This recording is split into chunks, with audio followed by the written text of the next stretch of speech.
Poly is the New Monogamy, about three girls exploring modern day relationships. All the girls find themselves with more than one in their lives. That's the way to go, girl. So let's kick things off. Bobby, what initially drew you to the role in this series, and how did you prepare to occupy the headspace of your character? Yeah, it was very easy because my friend wrote it for me based on me. No way. What? Yeah. It's kind of like our real life relationship. Like, we're just like really good friends, and she just wrote a role for me as a really good friend, and then she got it made, and then she's like called me. It's like, hey, you're gonna play yourself. And then I am, and now we've had a lot of success. It's been pretty cool to like have this thing based on me and our friendship, and just all these ideas in her world, and to have, I don't know, the validation of like the biggest media outlets in Canada right now. It's pretty cool. This is like, show up and be yourself, and then I even like improvise like some of my own lines. Like it's really like like it's not me because it's television, but it's like a variation of me based on me and our real life friendship. So I basically did no preparation like at all. But then I actually did years of preparation because we've been friends for years, right? So, This is a series from series creator Kat Hostick. Is that your friend? Is that who we're talking about? Hostick. Yeah, Cat Hostick. Hostick. Hmm. So is Kat in the show as well? Yeah, she plays the lead. Who the hell is that? This guy she's seeing. I can't get laid, but that guy is. Looks like Jabba the Hutt in a sweater vest. Yeah. I gotta go write the script, but good luck, Adam Driver. May the force be with you. I gotta buy a sweater vest. And a Corvette. Obviously, the show explores modern day relationships and polyamory. How do you think these themes, this show contributes to the current conversations around these topics? Because I see polyamory is a big topic Mhm. on social media. So, how do you think this show kind of adds to the conversation around this particular topic? I think in a way the title is a bit of a trick. In a way, to be honest, it's a bit like problematic by accident, like because it's not really about polyamory or polygamy or anything. It's more like just this idea of how people have more than one in their lives, which is very clever. So Kat, again, like Kat's like a really good friend of mine, and so the first short film she ever did was called Three's a Crowd, and it was like many years ago. It was very well done, and it's just this interesting kind of three-way dynamic between this dude who's like cheating on his girlfriend with this other girl, and then the girls meet up, and then it's like, so I think that she's always been interested in this idea that different types of people satisfy different elements in individuals, and then she's applied it to relationships. It's quite clever. We touch on like the poly lifestyle like a tiny bit, but people think, I think the show is about that. It's not really that. It's about this idea of you kind of need different people in your life to fulfill you romantically, which is provocative, but I think very contemporary. What impact does your character have on the journeys these three girls take us on? So I'm pretty much like her sounding board. Like in a way, I'm her moral compass, even though I'm somewhat immoral because like I'm a drug dealer and I kind of say like crazy stuff. But I'm kind of like when so Kat plays a character named Sage, and so when Sage gets stuck, it's actually a really interesting show. She's kind of like a flawed protagonist, but very relatable. But she kind of gets herself into all these different jams, and then she's always kind of like checking in with me to try and help her through the jams. Although sometimes I think I make her life a bit worse, but she's always there. Um, she's always coming to me when she kind of needs guidance. So there's definitely conversations for season two happening based on the success that we're having right now in the press, and I have talked to Kat about what would be happening, and there's more potential evolution for season two. There's not, to be honest, not so much evolution in season one for my character. I'm pretty much comic relief. I come in, I make some jokes. I'm there to support her.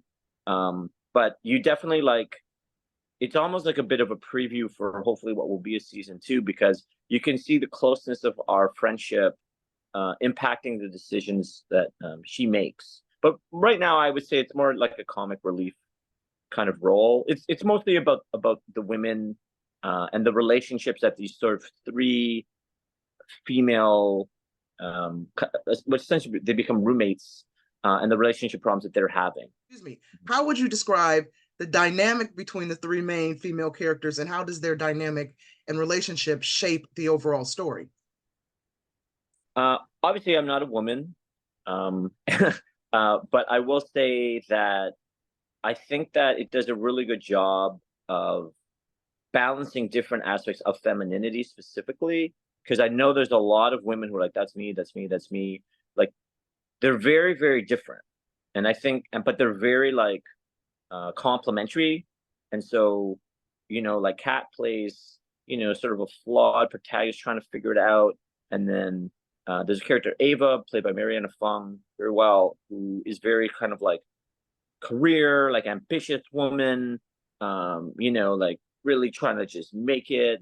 And then you have Zoe, played by Anne Purvu, who's more like happy-go-lucky hippie, just playing around. So there's all these like different aspects of what is communicated to me as sort of being a woman. And so I really do think that I don't know, for almost any type of woman who's trying to like make it like in her 30s and have a relationship and a career and all these things, one of those three characters seems to be pretty relatable from what I've been able to see. Mm-hmm. So what do you hope viewers take away from watching Polly is the New Monogamy? Well, I know Kat's mission is really to make people feel less alone, because I think it's a very normal thing to have challenges in your romantic relationship.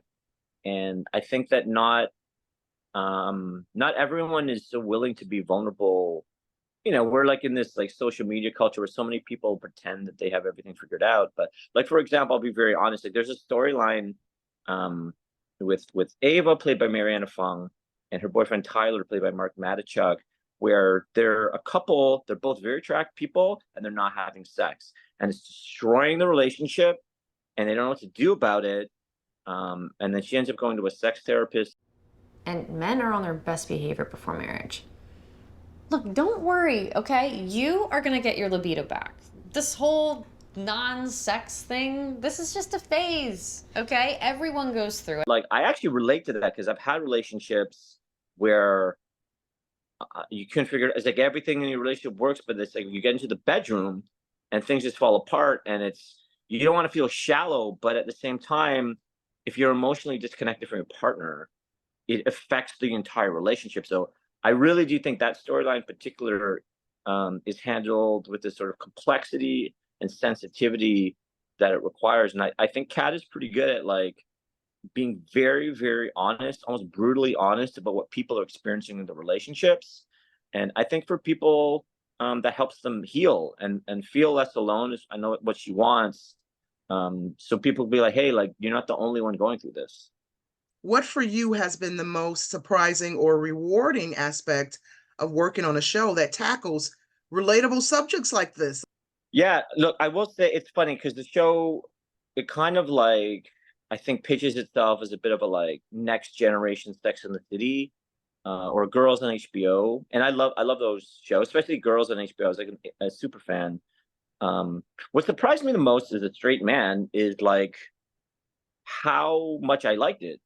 I've seen the show 3 times, and I don't just like fast forward to my scenes. Oh, I'm the best, Like, I actually like the show, and actually a lot of men like the show, which I think is very surprising because women relate to the characters, but for men, I think she's a really good writer and she's underrated. And I think as a straight man, you go, oh wait, like that's what my girlfriend's going through. Like, it's like girl talk, but honest, because I see all the, like, we've had different screenings and stuff. I see all women snickering, it's so true, that's so true. If you only knew what we talk about, right? But Kat kind of like perfectly encapsulates those sort of private conversations between women. But as a man, it's almost like you're teaching me like this sort of female decoder language where I actually understand. It's like, oh, when she says, I'm fine, what it actually means. Yeah, like I don't know. I think that both men and women alike are really going to enjoy it, and for very different reasons. And so we Yeah. don't like not touch on the poly community. There is a relationship that is kind of open and that's explored, but there's really like so many different types of romantic relationships in the show depicted, um, which I think there's a little bit of something for everyone. The only reason I kind of do the explanation about the poly thing, it's not like a poly show, is because we've definitely had like the poly community being like, oh, we're finally represented. And it's like we're like it's like a little bit, but this isn't gonna be like the poly community's, coming out party or whatever, pardon the pun, right? Like it's more just this idea that there's all these different types of romantic relationships and all of them are valid. All of them are different but have equal value. So I would say, with that said, as the preamble, for me as an actor, what I have learned is that at the end of the day, every character is a human being, and every human being will enter into relationships, even if it's a relationship with yourself, right? But all of those relationships are equally valid. And I don't know, it just gives me even more empathy for everyone, man. I mean, you know me, I'm a community builder, right? Like I've been building bridges for people of color for 20 years. And then I've started to really get more empathy for, like the female community, LGBTQ plus, like all these different types of people who exist. And I don't know, man, we're all the same. We're all different. We're all the same. You know what I mean? It's like we're all humans at the end of the day, right? So we're gonna be on Tubi in the US. So that's obviously like it. Even though we're getting basically every top media outlet in Canada covering us, Canada's 1/10 the size of the US, and because of Clubhouse where we met, I have a pretty good network in LA, especially, but I'm pretty much I think the only cast member who has like a bit of a US fan base and network.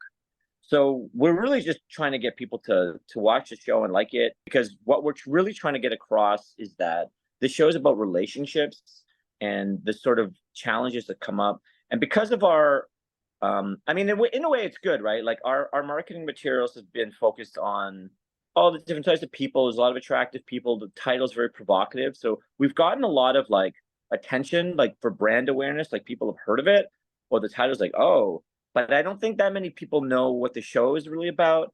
And so I think the more that we can actually get the word out about, hey, like this show's actually about like relationships and the different types of relationships. And if you're the kind of person who likes a show that analyzes the complexity and absurdity, it's a very funny show too. It's dramedy, right? So you've got very powerful scenes, but also very hilarious scenes.